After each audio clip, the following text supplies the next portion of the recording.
As the new month approaches, it's time to get our reading journal set up. The layout that I'm working on here is a reworked version of my This Month in Media page. It's effectively where I summarize what days I was consuming which pieces of media, so that I can see at a glance how long it took me to read certain things, watch TV show seasons, and when I was watching any movies, playing any games, things like that. In terms of the pen work on this layout, it is fairly simple. It's just like a list of numbers down the left-hand side of the page, and then a space to write in what media I consumed. But for the decoration in this setup, I went with this PET tape from Journal Say. I thought it was, one, super pretty. I like the holographic foiling, even though it's not something I typically tend towards for stickers and PET tapes. But also I thought that the design elements on this one kind of fit with the reading challenge that I'm doing in March. More about that one when we get to the layout for it. But when it comes to doing the decoration in my reading journal, I only actually keep this style of decoration for the monthly pages. So the media breakdown that we have on this page, my reading challenge list, my reading challenge pages, that kind of thing. When it comes to doing the review pages for any of the media I consume, I don't then continue with that theme. Instead, I prefer to do decoration that more so relates to the books or pieces of media themselves. This is a system that I'm still getting used to because in my everyday journal, if I'm going to be setting up pages for a particular month, every single page in that setup is the same kind of style. Yes, the monthly pages like monthly log, monthly dashboard, routines trackers, anything like that, they're all going to be in the monthly style, but also any of the weekly setups, any of the daily logs, and also any of the other not necessarily month-specific layouts also get that same style. It is still taking me a little bit of getting used to for doing something different in the reading journal, but it is also a lot of fun that I can play around with a lot of different types of decoration and not just have like 12 or 13 for the entire year. So one for each month and then maybe a different one for the start of journal setup. In terms of timing, the month in media page took about 8.5 minutes to set up. That value of course doesn't include idea generation time or planning time, but on the right hand side of this layout, that's where I'm going to be putting in my challenge page. This isn't so much the challenge that is specifically for March, but more so my year-long challenges and what I'm planning to read for each of them, or technically consume for each of them, because at least 2 of these are definitely not books. The year-long challenges that I'm partaking in are 1, my book club challenge, so reading each of the book club books for our book club across the year, the A Year of Goober challenge, which is one that we also host through our book club, the Year in Aldia challenge from G of Book Roast, and then my 25 and 25 challenges, and also my 12 picks from friends. For this summary page, I just select which piece of media or which book I want to consume within the month to fulfill the challenge. I don't technically have to fulfill the 25 and 25 or the friend pick this month specifically, but I do want to try and keep on top of doing things on the lists that I have for those challenges, because otherwise I'll get to the end of the year and I'll have quite a lot to do, and I'm not necessarily going to push myself to do them if that happens, but it would be nice to just kind of keep a more gentle pace throughout the year. I'm also always quite apprehensive about picking ones off that list, because just because I select it for the month doesn't mean that I can't do a different option on the list. For the other 3 challenges though, those ones are a little bit more specific. So for instance with the book club book, that's decided upon before the month starts, but at the time of filming this it hadn't quite been selected. We will come back and put the book cover in for the book club book, but for the Year of Goober challenge I'm hoping to read Lore Olympus, and for A Year in Aldia I'm hoping to read Caraval. If and or when I consume each piece of media, I'm just going to attach a little checkbox sticker beside the cover that I've put in here. This layout took about 6.5 minutes to set up, though that time doesn't include cutting out around each of the PET elements. I do very much wish that these were like kiss cut stickers instead. It would make my life so much easier, but flipping on over and we're getting into the challenge that's for March specifically. The challenge I've decided to go with for March is called Realmathon. This is going to be my first year participating, so I apologize in advance if I get any of these details wrong, but the general gist is that it is a team-based challenge in which reading will either earn points for your team or you can use them to take points away from other teams. This year the challenge is based around a kind of port city called Carry On, and we have 4 different families who are competing for power in this city. We have 2 separate prompt lists, so either ones that are going to give your team points or ones that are going to take away points from another team, and you can select up to 5 prompts from one of those 2 lists. for each of the books that you complete within the month of March. So essentially, for any book you read, it is either fully about taking away points from someone else or giving points to your own team. Along with those prompts, there are also bonus prompts depending on which family you join. So for instance, for the team that I've selected to go with, I can also add extra points onto either my taking away from someone else or giving points to my own team by reading a book that's found on any online list and or reading a book that has a character that's hiding a secret. The challenge itself is hosted by Covers with Cassidy. I'm really excited to get into it, but in terms of how the theme for the decoration in this setup was inspired by the challenge, my team or family is called the Ravens,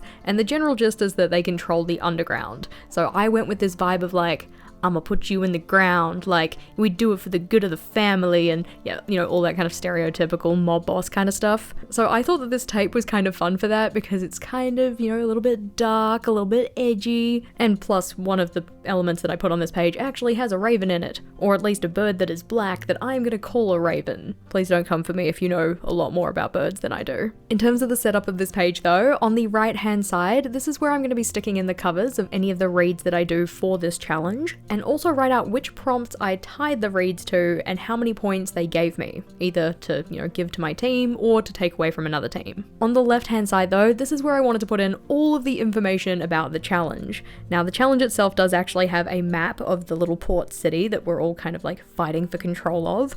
I don't think it was super necessary to put the map in, but there was a map, so I wanted to include it. Because I also needed to include the information about how the challenge worked though, and all of the prompt lists, I had to include this one as a tip-in. So essentially taking a piece of paper from my Archer and Olive notepad, sticking in the map on one side, and then the typed up list of information on the other. To the actual notebook page directly though, this is where I put in the prompt list. So I just split these into the positive point earners at the top and the negative ones for taking away points from other people on the bottom. All of that information comes from Cassidy's channel and the associated Google Drive she has with this stuff. Effectively, all I did was take the things that she'd already typed up and then formatted them so that I could fit them into my journal. I absolutely love the creativity in challenges like this. So for instance, in terms of the prompts, for positive points, we have things like broker a deal, which is like using a poll to pick your next read, like an ask the audience type thing. We have win a street race, so reading a fast-paced book. Move up the ranks, for reading a book that has a title, like Prince, Queen, that kind of thing. And each of these different prompts are associated with a different number of points that you can earn,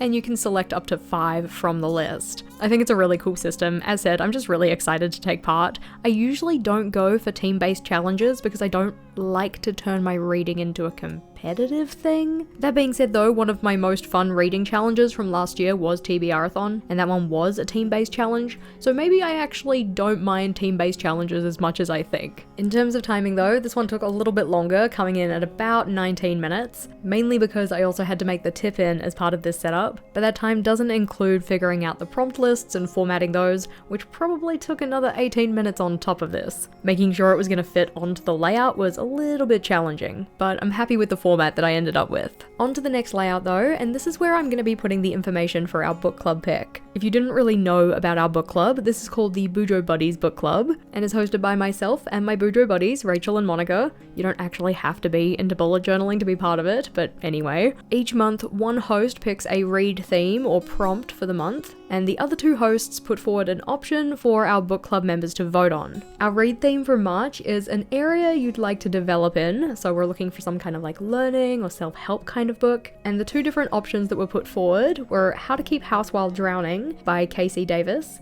and The Let Them Theory by Mel Robbins. As said, at the time of filming this, we hadn't quite picked the winner yet, but in the final flip through I will go and add in the covers for both our winner and the runner-up. I enjoy including both of them here, just so that then the runner-up gets a little time to shine. Oftentimes I don't necessarily feel super compelled to read the runner-up, so I don't give it a lot of space on the layout, but I want to acknowledge that it was part of the race. In terms of the setup of this spread though, at the top we have some general information about the book that won and also other recommendations that we got. As part of the book selecting process, we do tell our members early what the theme is going to be and get them to give us suggestions of what could be read as part of that. But going from from one side to the other, at the top of the left-hand side, this is where I really just put the information about the winner. So what was the title, who was the author, what was the read theme, and also of course including a little cover picture of the winning book. And then on the right-hand side, this is where I put in a list of any other recommendations we got, any of the book club statistics, so maybe things like how many people attended the meeting, how many people read the book and joined in with the conversation, and any other little statistics that I might want to record. I also have a space for ratings, so thinking about my rating, what the average rating for the book club members was, and the difference between those. And this is also where I tuck in a little space for the runner-up, and just thinking about title and author for that one. The rest of the spread though is dedicated to any kind of discussion questions that we think of. I left myself a decent open space for the discussion questions on this one, just because I wasn't too sure how many we'd have. Any extra space I can just go in and fill in with decoration, so I'm not too worried about it being quite open at the moment. It's nice to have the space if I need it, but if I don't need it, I do have a fix. On the right hand side though, this is where I'm going to be writing down my thoughts as responses to the discussion questions. I will also have a regular review type layout later on in the journal, once I've actually read the book, but I thought it would be nice to have my thoughts about the discussion questions right next to where the discussion questions are. I won't necessarily be writing an answer to every single one of them, but I thought it made sense to have them in the same space. In terms of timing, this one took about 9 minutes to set up, and I know that the timing of these layouts was certainly decreased by using these printed headers rather than trying to do the lettering style myself.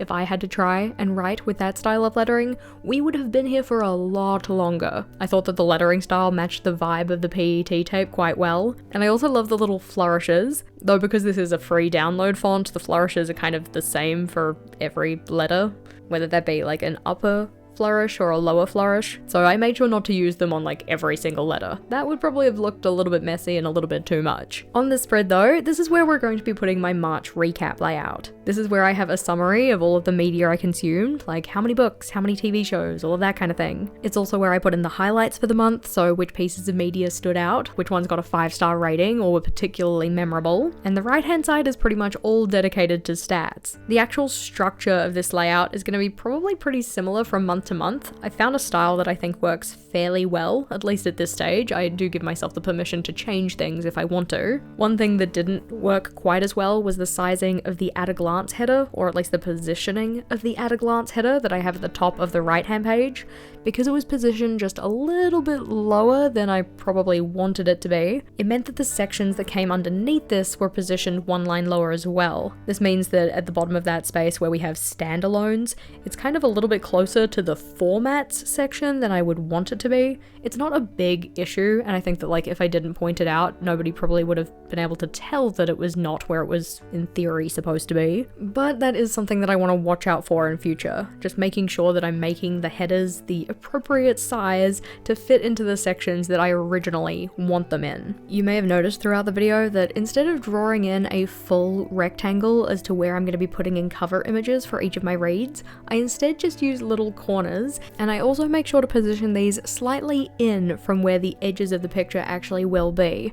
I don't want them to show up when I come and put my stickers over the top, but I still want to be able to remember the general spacing that I have designated for those cover images. I find this easiest to do when I have a physical template, so I'm literally just using a little cutout to act as a sizing guide for myself. Down the bottom of the left-hand page, this is where I can put in any quotes from the things that I'm reading throughout the month, anything that stood out, felt very memorable. It doesn't necessarily have to be from any kind of favorite book from the month, but more so just words that resonated with me. At this stage, the March recap page is looking a little bit more decorative than anything else, but that's because I have to wait until the end of March to come and populate it with any of the information. For instance, down the right-hand side, this is where I'm going to be putting in all of my pie graphs for the different stats that I'm tracking, but I like to make those on the computer and print them off once I have all the statistics in, rather than trying to draw them in myself. This layout took about 13.5 minutes to set up, and now it's time to flip back so I can go and put in the covers for the reads that I hadn't attached just yet, in particular the book club book and the book club runner-up. The book club book that we're going with for March is How to Keep House While Drowning. If you want to join us, we have a link in the description box to where you can find our book club. It's completely free, there are no prerequisites, and we would love to have you with us. I know a couple of our book club members have already read the book and are pretty much raving about it, so I'm hoping for good things, and I'm sure I can find some way to fit it into the Realmathon challenge and get some points for my team, whether that's positive points or negative ones that take away from another team. I of course had to stick in our winner and runner-up on my book club Club Reads layout. And now as the winner has been called, I can also go and put in the other recommendations we got from our members, but I'm gonna do that off camera. If you enjoyed this video though, and wanted to see other setups that I have in this reading journal, then the playlist on screen is where it's at.